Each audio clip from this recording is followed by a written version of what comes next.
Students, कल के lecture में हम लोगों ने एड्रेसिंग मोड्स डिस्कस किए थे।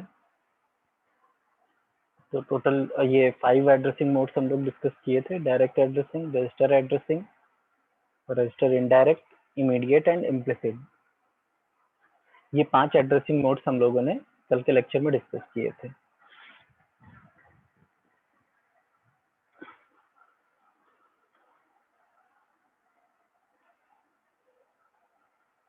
कोई डाउट तो किसी को नहीं है एड्रेसिंग मोड्स में? बिकॉज आप लोगों को ये जो एड्रेसिंग मोड्स है ये बहुत ही इंपॉर्टेंट टॉपिक है। हाँ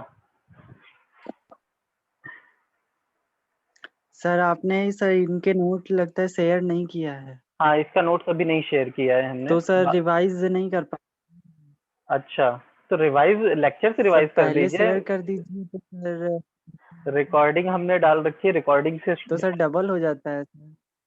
अरे कोई बात नहीं, डबल हो जा रहा है आज के रिकॉर्डिंग से और नोट्स भी बनाना होता है।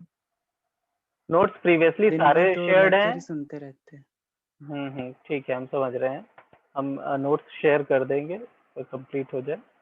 ठीक है, आज डाल देंगे। हमें भी टाइम नहीं मिल रहा है। अब आज भी देखिए हमारे पास में 6-7 लेक्चर्स लगे हुए हैं, तो 8 में से 6-7 घंटे तो हम लेक्चर ही ले रहे हैं। अब उसके बाद मेरे पास जो है बाकी काम के लिए भी मेरे पास टाइम नहीं रहता है दिन भर। तो काफी कुछ टाइम मैनेज करके चलना पड़ता है। अभी आज कल परसों तीनों दिन मेरे 6-6 लेक्चर्स लगे हुए हैं। तो इट इज नॉट पॉसिबल कि हम सारी एक्टिविटीज विद इन टाइम कर पाए, क्योंकि अभी लेक्चर्स भी अपलोड करना जरूरी है। आप लोगों की अटेंडेंस का भी जो है टाइम टू टाइम करना जरूरी है। तो इस वजह से थोड़ा सा जो है डिले चीजों में हो जाता है। इन सब चीज़ों में अपलोडिंग में टाइम लगता है, क्योंकि अपलोडिंग का भी प्रॉपर फॉर्मेट है, प्रॉपर गाइडलाइंस है, उनके अकॉर्डिंग ही अपलोडिंग होती है। तो इसलिए थोड़ा सा जो है डिले हो जाता है।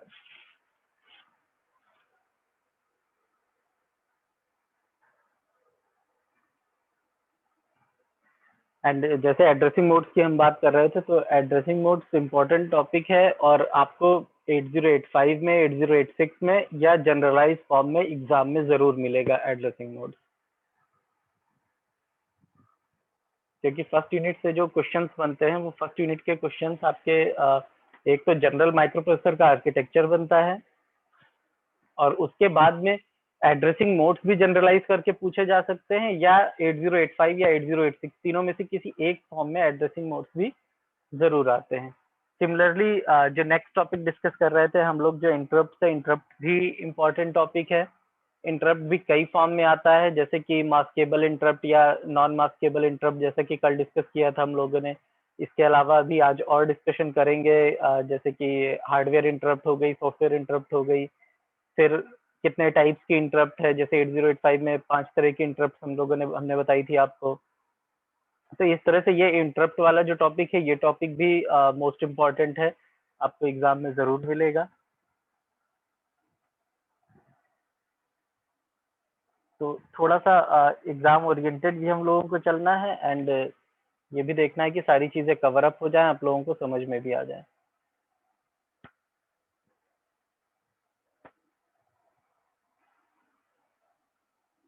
फर्स्ट यूनिट में एक क्वेश्चन ये इवोल्यूशन वाले टॉपिक से बनता है, एक क्वेश्चन आपका माइक्रो प्रोसेसर आर्किटेक्चर पे बनता है।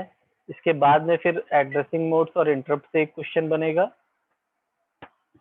ये इतना आपका जो है फर्स्ट यूनिट में मोस्ट इम्पॉर्टेंट है। एक जनरलाइज क्वेश्चन इंटरफेसिंग डिवाइसेस पर भी बन सकता है फर्स्ट यूनिट पे। बाकी इसके बाद में फिर सबसे ज्यादा जो इम्पोर्टेंट है, सबसे ज्यादा जो क्वेश्चंस कवर करती हैं यूनिट्स, वो आपकी ये सेकंड हो गई, थर्ड हो गई। इनमें से सबसे ज्यादा क्वेश्चंस आते हैं।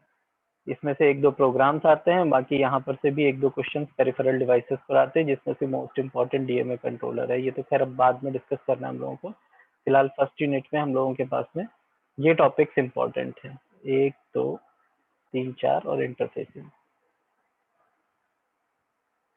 टाइमर हम लोग डिटेल में 8085 में ही स्टडी करेंगे। तो 8085 में फिर टाइमर और टाइमिंग डायग्राम जो है हम लोग डिस्कस करेंगे, जिसमें हम लोग क्लॉक साइकिल्स वगैरह पढ़ेंगे।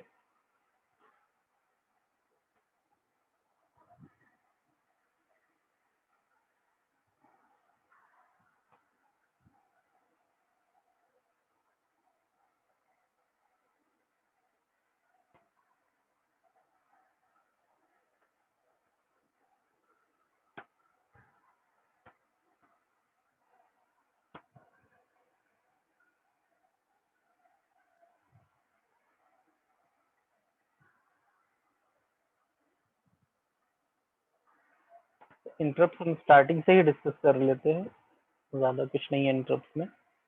तो जैसे कि हमने बताया था, एक एग्जांपल भी आप लोगों को दिया था कि एक्चुअल इंटरप्ट क्या है, कि कोई नॉर्मल वर्क चल रहा है, नॉर्मल टास्क चल रहा है, एंड इन बिटवीन कोई इंपॉर्टेंट टास्क आ गया तो you have to respond to that important task. तो यही सेम चीज इज विद माइक्रोप्रोसेसर ऑल्सो, कि whenever it receives an interrupt signal, it has to respond to that interrupt signal. And interrupt request दो categories में classified है आपकी, ये maskable और नॉन मास्केबल। इसको हम लोग शॉर्ट में NMI भी बोलते हैं, non maskable interrupt.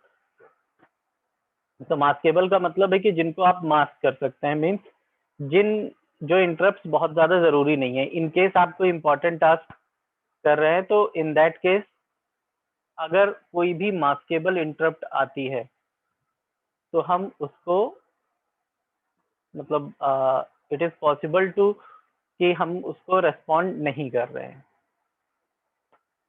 And non maskable interrupts वो इंटरप्ट्स हैं जो कि मोस्ट इंपॉर्टेंट इंटरप्ट्स हैं, जिनको कि अवॉइड नहीं किया जा सकता है। माइक्रोप्रोसेसर कोई भी टास्क परफॉर्म कर रहा हो, चाहे कोई कैसा भी इंपॉर्टेंट टास्क हो, he has to respond to that interrupt which is non maskable interrupt. आप इसको मास्क नहीं कर सकते हैं। तो माइक्रोप्रोसेसर की डिजाइनिंग इसी तरह की गई है।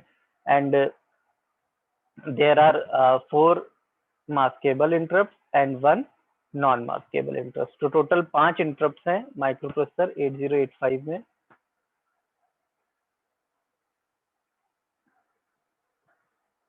Microprocessor can ignore or delay a maskable interrupt. अगर हम उन 4 मास्केबल इंटरप्ट की बात कर रहे हैं तो microprocessor can ignore or delay, आप इग्नोर भी कर सकते हैं उसको और डिले भी कर सकते हैं, डिपेंडिंग अपॉन की क्या टास्क परफॉर्म हो रहा है। And it has to respond to a NMI request immediately. तो टोटल 5 इंटरप्ट हो गई हमारे पास में, ये पांचों। ट्रैप, इसके बाद फिर RST 7.5, 6.5, 5.5। हम लोग जब 8085 माइक्रोप्रोसेसर स्टडी करेंगे, उसका आर्किटेक्चर और उसका पिन डायग्राम, तो वहां पर हम देखेंगे कि ये जितनी भी हम यहाँ पे इंटरप्ट की बात कर रहे हैं, तो जब हम माइक्रोप्रोसेसर की आईसी के बारे में पढ़ेंगे और इसके पिन डायग्राम के बारे में पढ़ेंगे, जैसे कि 8085 की अगर हम बात करते हैं, तो 8085 इज अ 40 पिन आईसी। ये 40 पिन की आईसी है, जिसमें से 20 पिन आपकी इस साइड होती हैं, 20 पिन इस साइड होती हैं, एंड इनमें हर एक पिन का नंबर होता है। तो ये जो पांचों इंटरप्ट हैं, इनका भी पिन नंबर हमको यहाँ पर 8085 में मिलेगा।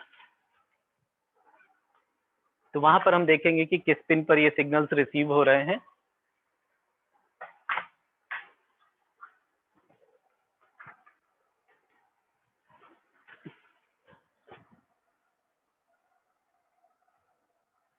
तो out of this 5 interrupt, trap interrupt is of highest priority. अब प्रायोरिटी डिसाइड करने की जरूरत क्यों पड़ी थी? क्योंकि हर एक इंटरप्ट का एक अलग पिन माइक्रोप्रोसेसर में है। अगर ये 5 इंटरप्ट हैं हमारी, तो 5 पिन माइक्रोप्रोसेसर के पास हैं और पांचों साइमल्टेनियसली भी रिसीव हो सकती हैं। और इन केस कि we received all these 5 interrupts, means microprocessor receives all these 5 interrupts, so in that case we need some priority कि किस इंटरप्ट को हमें रेस्पॉन्ड करना है और किसको नहीं करना है, because microprocessor can respond to only 1 interrupt at a time. So for that purpose priorities has been decided, and out of these 5, trap is of highest priority. Then जो priority है वो इसी के अकॉर्डिंग है कि पहले ट्रैप है, उसके बाद सेकंड priority इसकी है, थर्ड इसकी है, फोर्थ इसकी है, एंड लीस्ट priority जो इंटरप्ट की है वो INTR की है। तो हमने इसी सीक्वेंस में इनको यहाँ पर लिखा हुआ है जिस सीक्वेंस में इनकी priority है। तो आप इसी सीक्वेंस में याद कर लेंगे तो आप लोगों को इजी रहेगा आइडेंटिफाई करने में कि priority वाइज कौन सी हाईएस्ट है एंड कौन सी लोवेस्ट है।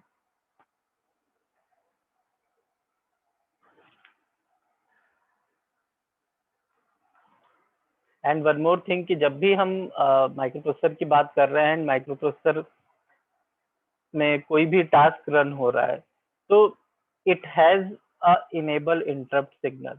मीन्स कि जब भी कोई प्रोग्राम यहाँ पर रन हो रहा होगा माइक्रो प्रोसेसर में, तो इसको इंटरप्ट को इनेबल भी करना होगा। अगर इंटरप्ट को इनेबल नहीं किया है तो it will not receive any interrupt. तो for that purpose interrupt enable is also used कि अगर कोई भी प्रोग्राम रन हो रहा है तो उसमें हमें इंटरप्ट इनेबल भी करना होगा, सो दैट कि अगर इन केस कोई इंटरप्ट आती है तो वी कैन रिसीव इंटरप्ट।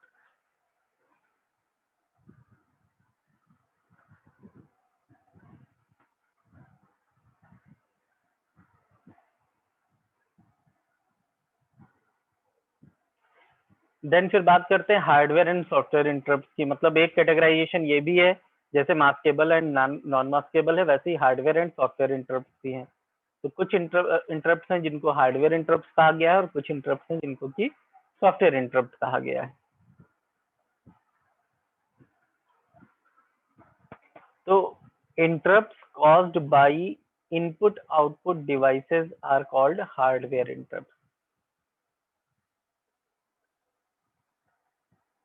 तो जो भी इनपुट आउटपुट डिवाइसेस के थ्रू कॉज हो रही है इंटरप्ट, मतलब जो जनरेट हो रही है इंटरप्ट वो इनपुट आउटपुट डिवाइसेस के थ्रू हैं, तो दीज आर हार्डवेयर इंटरप्ट। मतलब किसी हार्डवेयर डिवाइस के थ्रू जनरेट होने वाली इंटरप्ट को हम हार्डवेयर इंटरप्ट कहेंगे। और सिमिलरली कोई इंटरनल कंडीशन की वजह से या सॉफ्टवेयर के थ्रू कोई इंटरप्ट जनरेट हो रही है तो वो इंटरप्ट हमारी सॉफ्टवेयर इंटरप्ट हो जाएंगी। तो बिल्कुल जैसा नाम है वैसा काम है। The normal operation of a microprocessor can also be interrupted by abnormal internal conditions or special instructions. Such an interrupt is called software interrupt। तो कुछ abnormal internal conditions की वजह से या कोई स्पेशल ऐसी इंस्ट्रक्शंस हैं उनकी वजह से अगर माइक्रो प्रोसेसर को कोई इंटरप्शन हो रहा है तो those interrupt are called software interrupt. अब इस फिगर की भी बात कर लेते हैं। जो नेक्स्ट हमारे पास में फिगर है जिसमें इन ये जो हम इंटरप्ट की बात कर रहे थे, इन इंटरप्ट के बारे में फिगर में डिस्प्ले किया गया है।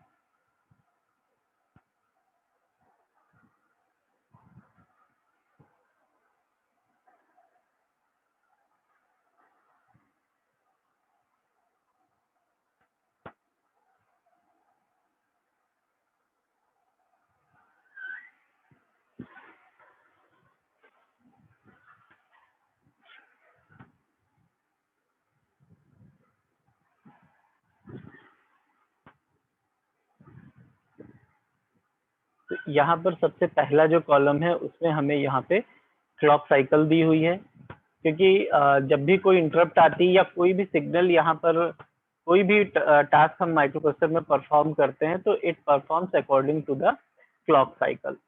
तो सबसे पहली चीज तो हो गई क्लॉक साइकिल कि क्लॉक साइकिल में किस तरह से ये वर्क कर रहा है। तो पहला कॉलम क्लॉक साइकिल का हो गया। ये क्लॉक साइकिल का कॉन्सेप्ट हम लोग जब टाइमिंग डायग्राम स्टडी करेंगे तो उसमें भी देखेंगे। उसमें से आप लोगों को बहुत ज्यादा अच्छे से समझ में आ जाएगी कि क्लॉक साइकिल किस तरह से वर्क करती है, क्योंकि अकॉर्डिंगली क्लॉक साइकिल के अकॉर्डिंग हम लोग देखेंगे कि वेरियस जो भी टास्क हैं वो किस तरह से परफॉर्म होते हैं। तो क्लॉक साइकिल जो होती है वो इस तरह से एक सिग्नल होता है जो कि कंटिन्यूअस पल्सेस के फॉर्म में होता है एंड इन्हीं क्लॉक साइकिल्स के अकॉर्डिंग वर्क होता है। लाइक कि जैसे क्लॉक साइकिल इनिशिएट हुई तो जब क्लॉक साइकिल इस तरह से हाई है तब वर्क हो रहा है, या क्लॉक साइकिल जब लो है तब वर्क हो रहा है। ये सारी चीजें क्लॉक साइकिल पर डिपेंड करती हैं और टास्क पे डिपेंड करती हैं कि जो माइक्रो प्रोसेसर का पिन डायग्राम है उसमें कौन कौन सी पिन जो है वो हाई सिग्नल पे वर्क कर रही हैं और कौन सी लो सिग्नल्स पे वर्क कर रही हैं। तो उनके अकॉर्डिंग हम डिसाइड करते हैं कि कब कौन सा टास्क परफॉर्म हो रहा है। तो वो उसके लिए हम लोगों को सबसे पहले माइक्रो प्रोसेसर का पिन डायग्राम स्टडी करना होगा। तो इस चीज को हम डिटेल में जब माइक्रो प्रोसेसर का क्लॉक पिन डायग्राम स्टडी कर लेंगे तब डिस्कस करेंगे। तो अब यहाँ पे हमारे पास देखिए सारे इंटरप्ट इसमें है। एक ट्रैप इंटरप्ट हो गई, RST 7.5, 6.5, 5.5 एंड लास्ट इंटरप्ट जो है INTR, ये लास्ट हो गई हमारे पास में INTR इंटरप्ट। ये सारे इंटरप्ट यहाँ पर गिवन।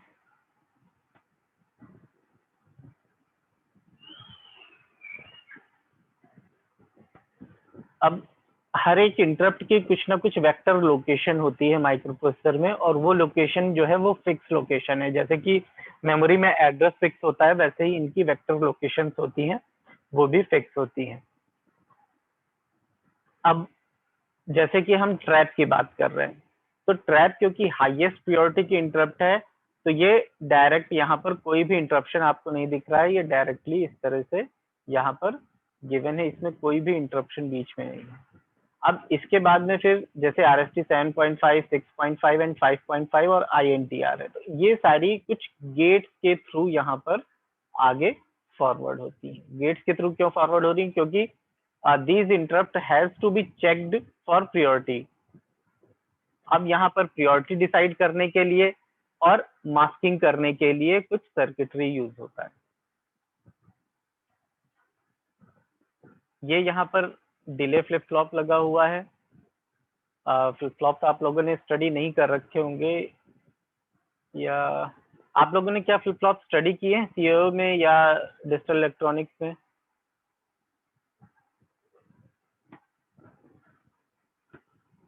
बताइए, कोई लोग रेस्पॉन्स दीजिए।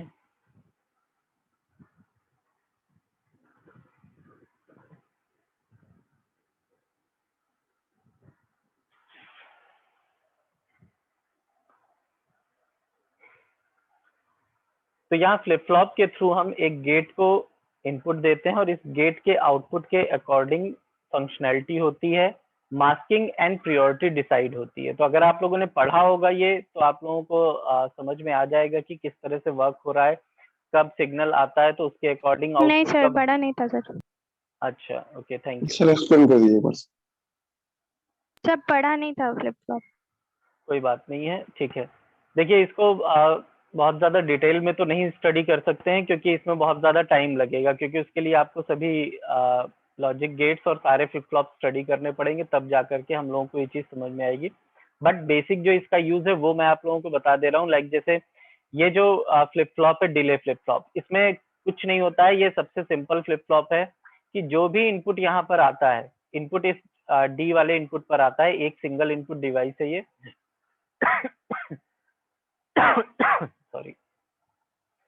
और ये डिले फ्लिप फ्लॉप जो भी इसको इनपुट मिलता है, मतलब RST 7.5 पे जैसे कि अगर इंटरप्ट आया, तो इंटरप्ट आने में क्या है कि जो माइक्रो प्रोसेसर को सिग्नल रिसीव होता है वो आइदर 1 रिसीव होता है या 0 रिसीव होता है।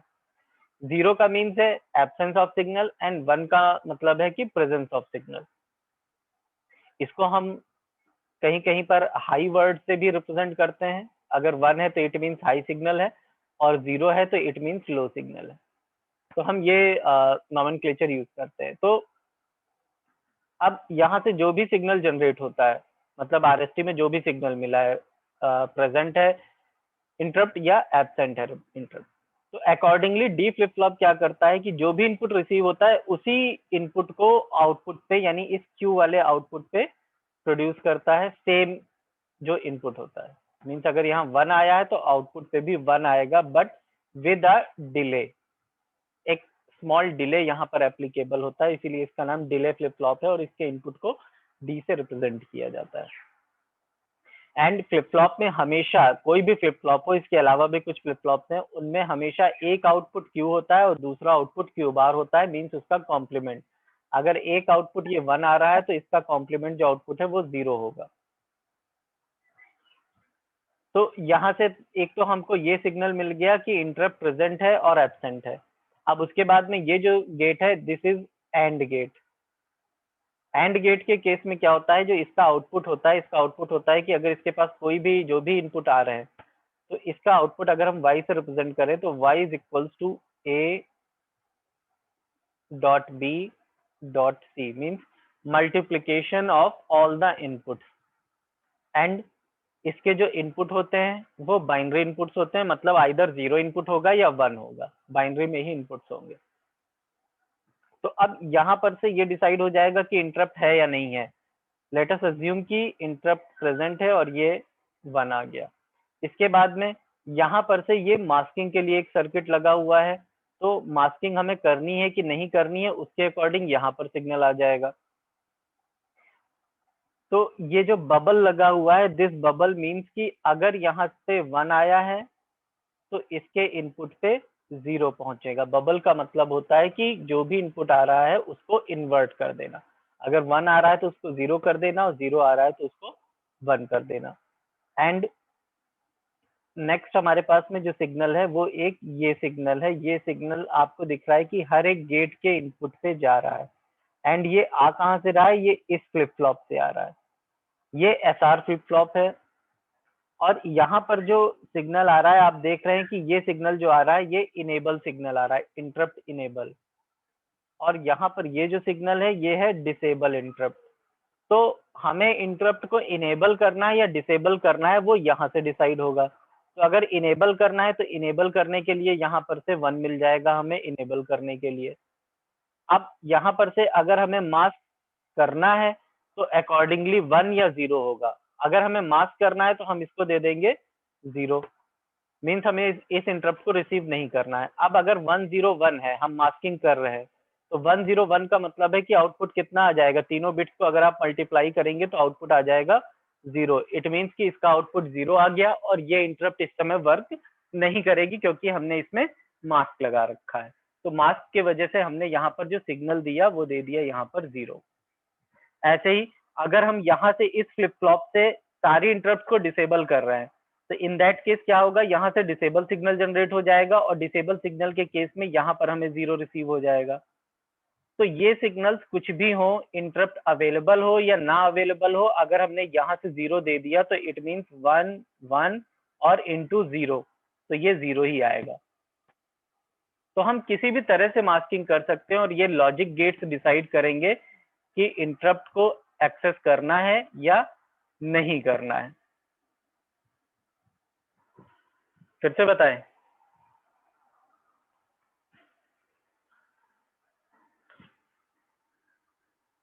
no, सर ये फ्लिप फ्लॉप सिर्फ 7.5 में लगा और किसी में नहीं लगेगा, तो ऐसा क्यों? ऐसा इसलिए है कि इसको हम थोड़ा सा आगे डिस्कस करेंगे। यहाँ पर से ये जो फिगर है, एक फिगर और अभी आगे यूज होगा। तो जो बाकी की इंटरप्ट्स हैं वो डायरेक्टली इन्वॉल्व होती हैं, डायरेक्टली सारे काम होते हैं, लेकिन 7.5 के लिए एक एक्स्ट्रा सिग्नल और यूज होता है जो कि हम उसको इनेबल कर रहे हैं या डिसेबल कर रहे हैं। उसके अलावा एक और एक्स्ट्रा पिन हमारे पास माइक्रो प्रोसेसर में जिसके थ्रू हम उसको 7.5 को रिसेट कर सकते हैं, जो कि ये 4 नंबर की पिन है, 4 नंबर का डेटा है। दैट इज वाई वहां पर एक एक्स्ट्रा सर्किट लगा हुआ है और बाकी की जो इंटरप्ट है उनमें कोई एक्स्ट्रा सर्किट नहीं है। बाकी की जो इंटरप्ट है वो डायरेक्टली इनेबल्ड और डिसेबल होती हैं। ये माइक्रो प्रोसेसर का डिजाइन इस तरह से किया गया है कि 7.5 को हम सिर्फ और सिर्फ ये जो सिग्नल्स हमें मिल रहे हैं, लाइक जैसे कि हम मास्क करके रोक सकते हैं सिग्नल को, इस इंटरप्ट को, या हम इसको यहाँ से इनेबल या डिसेबल से भी इनेबल डिसेबल कर सकते हैं। उसके अलावा एक थर्ड सिग्नल और माइक्रो प्रोसेसर में अवेलेबल है जिसके थ्रू हम इस RST 7.5 को कंट्रोल कर सकते हैं। बाकी सारी जो भी इंटरप्ट हैं उनको सिर्फ 2 ही सिग्नल से हम कंट्रोल कर सकते हैं, मास्क और इनेबल डिसेबल। और ट्रैप को हम किसी से भी कंट्रोल नहीं कर रहे हैं क्योंकि ये हाईएस्ट प्रायोरिटी की।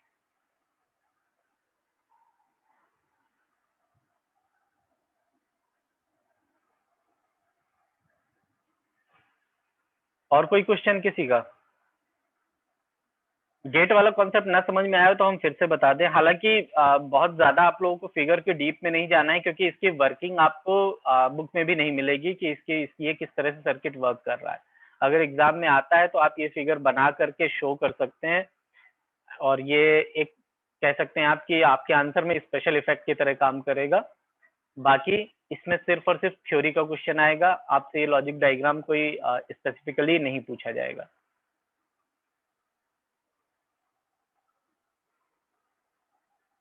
सर हाँ सर 7.5 वाले में जो दूसरा सिग्नल आ रहा है उसमें तो सर डबल मतलब बबल है ना सर, तो सिंपली और का काम नहीं करेगा? हाँ, सिंपल और का ही काम करेगा। तो सर ये डबल बबल बबल ना दे तो इसलिए, हाँ सुनिए सुनिए, हम बता रहे हैं ये डबल बबल इसलिए लगाया गया है क्योंकि जो फ्लिप फ्लॉप होता है, फ्लिप फ्लॉप में ये जो क्लियर का सिग्नल है इसमें बबल परमानेंट होता है इस सर्किट में। ये बबल इंटरनल सर्किट में प्रेजेंट होता है और बबल ये कंपलसरी है यहाँ पर। इसीलिए हम इन दोनों बबल्स को हटा करके और सिग्नल नहीं यूज कर सकते, इसीलिए यहाँ पर नॉर सिग्नल का यूज किया गया है, क्योंकि ये बबल इंटरनली पहले से ही फिट है, इसको हम रिमूव नहीं कर सकते हैं। और अगर हमें और का वर्क कराना है तो हमें यहाँ पर नॉर गेट का यूज करना पड़ेगा। ठीक है, ओके सर। आप फ्लिप फ्लॉप कहीं पर भी अगर आपने स्टडी किया हो या देखिएगा तो ये आपको सिग्नल यहाँ पर फ्लिप फ्लॉप में दो सिग्नल्स होते हैं। एक सिग्नल ऊपर और होता है जो कि बबल के थ्रू जाता है, जिसे कि प्रीसेट सिग्नल कहते हैं।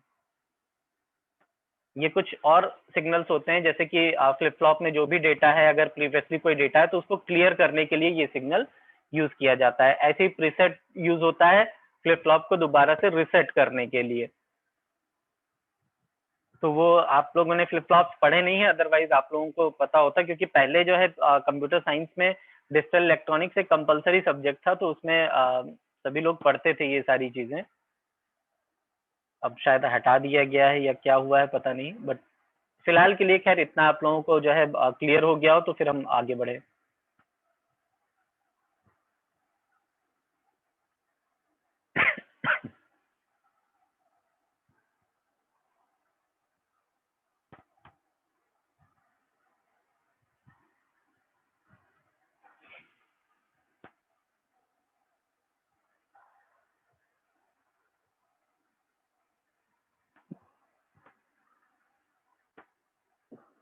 नेक्स्ट फिर हमारे पास में एक RST स्पेस एंड इंस्ट्रक्शन है, कुछ इंस्ट्रक्शंस और है इसे RST को रिस्टार्ट बोलते हैं।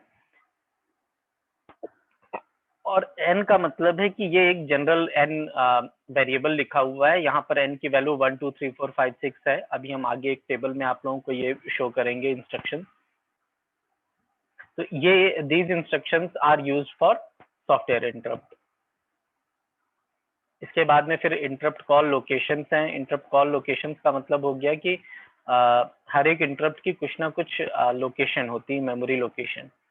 मतलब कि जब भी कोई इंटरप्ट आता है तो इंटरप्ट के केस में वहां पर तो ये सिग्नल आ गया कि हाँ ट्रैप इंटरप्ट आई है या RST 7.5 इंटरप्ट आई है।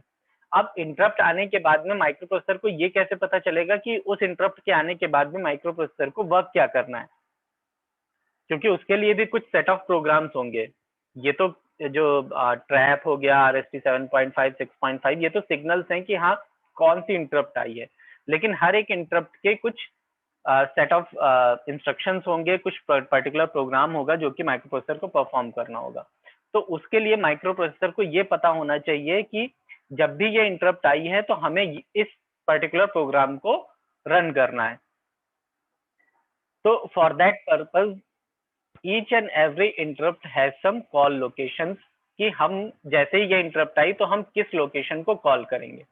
तो when an interrupt occurs the program is transferred to a specific memory location. तो जैसे ट्रैप है तो ट्रैप के लिए एक particular specific memory location microprocessor के पास पहले से है, कि जैसे ही ये ट्रैप आएगा तो हमें उस पर्टिकुलर मेमोरी लोकेशन पर जाकर के वहां पर जो भी सेट ऑफ इंस्ट्रक्शंस गिवन है उन इंस्ट्रक्शंस को एग्जीक्यूट कर देना है। Then the monitor transfers the program from specific memory location to a memory location in RAM, from where the user can write the program for interrupt service subroutine. Means कि जो भी interrupt है, जैसे trap हो गई, तो trap interrupt के लिए जो भी हमने लोकेशन यहाँ पर दे रखी है उस लोकेशन पे हमें उस पर्टिकुलर प्रोग्राम को राइट कराना है, जो कि हम जब भी ट्रैप दें तो उस टाइम पर वो उसी पर्टिकुलर टास्क को करेगा। तो ये हमें पहले से प्रोग्राम को राइट करके उसमें उस पर्टिकुलर मेमोरी लोकेशन में सेव करना होगा।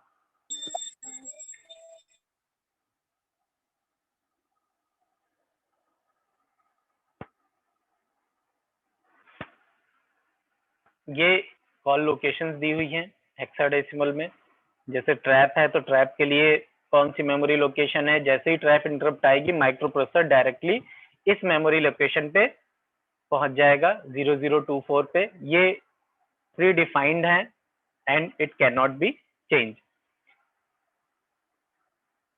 तो माइक्रो प्रोसेसर क्या करेगा, 0024 पर जाएगा, उस मेमोरी लोकेशन पे चेक करेगा कि वहां पर क्या इंस्ट्रक्शंस रिटन है, और जो भी इंस्ट्रक्शंस रिटन है उनको एग्जीक्यूट कर देगा। और एग्जीक्यूट जैसे ही हो जाएगा उसके बाद फिर वापस माइक्रो प्रोसेसर आके अपना प्रीवियस वर्क स्टार्ट कर देगा।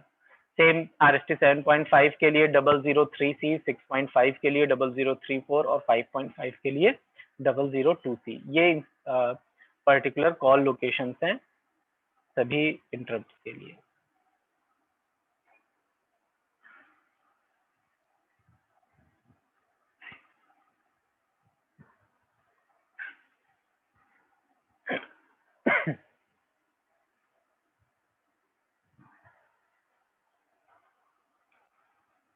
तो ये तो इन चारों के लिए हो गई। इसके बाद जब हम INTR की बात करते हैं तो there are 8 number of call locations for INTR interrupt. Total 8 locations हैं। अभी नेक्स्ट पेज पे हम टेबल शो करेंगे जिसमें कॉल लोकेशंस इसकी दी हुई है। और ये क्या है, ये RST-N instructions and corresponding hex code इसमें गिवन है। For INTR, external hardware is used to transfer program to specific call location. हम देख लेते हैं table.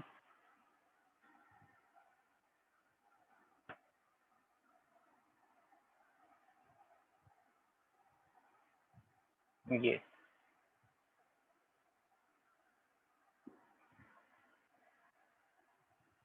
Call location and hex codes for RST-N, ये INTR के लिए यूज होती हैं। तो RST-N क्या हो गया, जैसे बताया था हमने, restart instruction and N represents the number 0 1 2 3। तो टोटल ये 7 और 8 RST इंस्ट्रक्शंस होती हैं। RST 0 1 2 3 4 5 6 7 हर एक का हेक्स कोड है। हेक्स कोड का मतलब क्या होता है कि हम जब भी प्रोग्राम राइट करते हैं तो हमने तो निमोनिक्स में यूज कर लिया लाइक RST 0, लेकिन माइक्रो प्रोसेसर की जो किट होती है वो उसमें जब भी हमें प्रोग्राम को एंटर करना होता है तो उसके लिए हम हेक्स कोड का यूज करते हैं।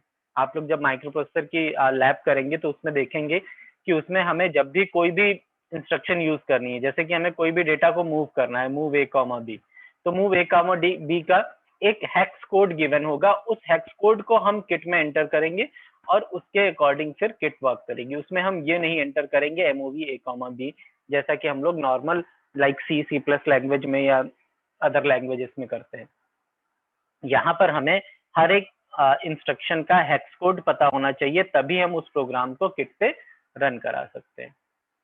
तो ये हेक्स कोड्स आपको मैनुअल में प्रेजेंट होंगे, साथ ही साथ हम जैसे जैसे आगे जो इंस्ट्रक्शंस यूज करेंगे उनमें भी आपको हेक्स कोड बताते रहेंगे। आप लोगों को हेक्स कोड याद करने की जरूरत नहीं है, इस चीज के लिए मत परेशान होइएगा कि हेक्स कोड याद करना पड़ेगा। हेक्स कोड एग्जाम में नहीं पूछा जाता है तो उसके लिए आप लोग परेशान मत होइएगा, लेकिन आपको पता होना चाहिए कि हेक्स कोड क्या है, और अगर आप कोई भी प्रोग्राम करना चाह रहे हैं तो उसके लिए आपको हेक्स कोड की नॉलेज होनी चाहिए।